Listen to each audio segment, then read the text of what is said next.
কৰিব আমাৰ কমিটিৰ সন্মানীয় সভাপতি শ্ৰী কালীচৰণ নাথ ডাঙৰীয়াই।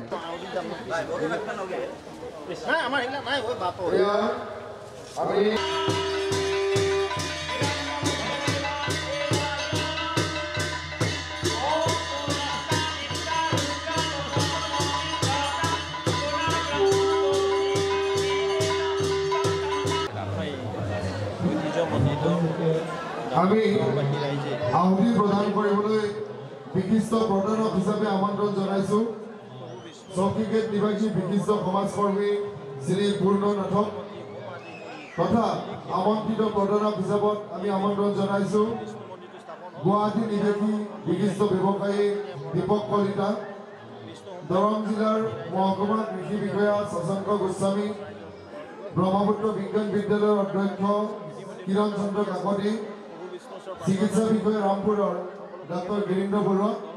সৰ্বদিশতে আগবাঢ়ি যাওক তাকে কামনা কৰিছোঁ। আপুনি প্ৰথম প্ৰসংগত কেইবাটাও গুৰুত্বপূৰ্ণ কথা কৈছে। ডেলিমিটেশ্যনৰ পিছত আপোনাৰ ভোট নিদিলেও আপুনি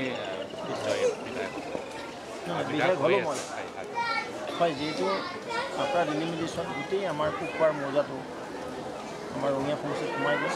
এতিয়া ৰঙিয়া সমষ্টিৰ যিখন কুকপাৰ মৌজা বুলি কয়, আমাৰ বৰমাৰী গাঁৱৰ পৰা আমাৰ গুঞাপালালৈকে সেইপিনে আমাৰ কেন্দুকোনা হাঁহাৰলৈকে বৰলেচাকোনালৈকে লেচাকোনালৈকে সেইপিনে আমাৰ পাঁচপাৰা মৌকুচি বৃহত্তৰ অঞ্চলটো সেইপিনে সোণাপুৰলৈকে এই অঞ্চলটো কুকপাৰ মৌজা আৰু মদতলা মৌজাৰো কেইবাখনো গাঁও সেইপিনে আমাৰ কচাৰী মহল গাঁৱৰ বৰদত্ত লগতে মধুকুচি জিপি আৰু আমাৰ দুটা ৱাৰ্ড 8 নম্বৰ 10 নম্বৰ ৱাৰ্ড আমাৰ বৃহৎ অঞ্চলটো ৰঙিয়া সমষ্টিৰ অন্তৰ্ভুক্ত হয়।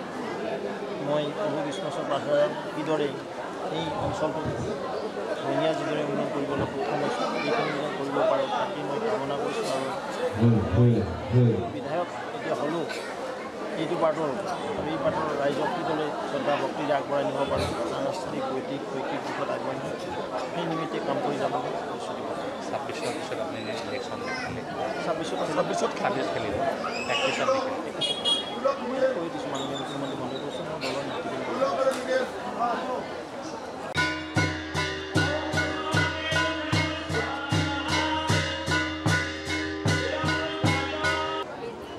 শিৱই পাৰ্বতী ক'লে চোৱা তোমাৰ ভক্ত কেনেকুৱা মোৰ ভক্ত তো সেইকাৰণে বহুত হৈ গ'ল, কিন্তু দাদা মোৰ দায়িত্ব আহিল। মই আজি কৈছোঁ ইয়াৰ অভাৱটো সুন্দৰ হ'ব লাগিব। সম্পাদক ফণীন্দ্ৰ নাথে